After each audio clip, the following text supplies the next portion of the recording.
What do tariffs, game of chess, and a game of chicken have in common?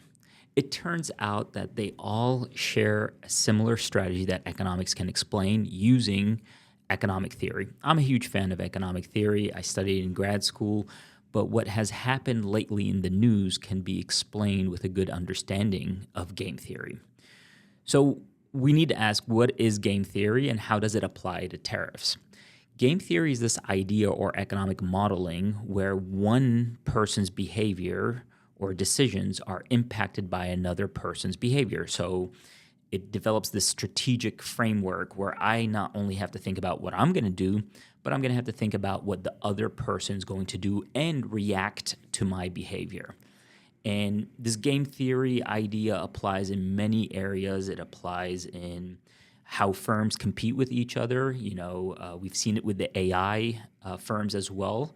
There's this interactive component to it, how they enter the market, what products or features they have. It applies also in dating, right? So, at least from the movies, I understand that there's this whole idea of who texts first after a date. This is a strategic behavior, and the strategy signals to the market some information about what you might do next.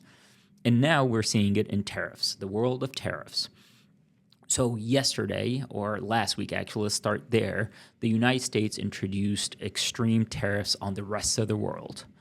And that action then forced other countries to behave, either to cooperate and reduce their tariffs or to push back and not cooperate with the United States. The markets tanked, and that in itself impacted bargaining power. It impacted how the United States can react.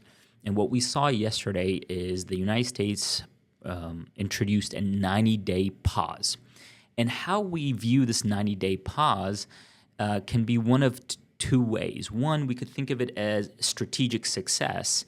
The United States produced or introduced this pause because other countries are coming to negotiate. Or we could see it as a tactical retreat. The United States did not get the reaction that it wanted from the rest of the world, and therefore it is pulling back so to make sure that it kind of saves face. How the market reacts or how the market processes this is a lot to do with messaging, but what actually happened is going to be a function of what happens over the next couple of days. Do people or do other countries really come to the negotiating table, or do they not? So we'll need to keep an eye out on that to see who actually, quote unquote, won this game. Once again, it's Abdul Abarani. I'm a professor of economics. And if you're new to this channel, make sure to like, subscribe, and check out my newsletter where I go into a little bit more in depth than in this video.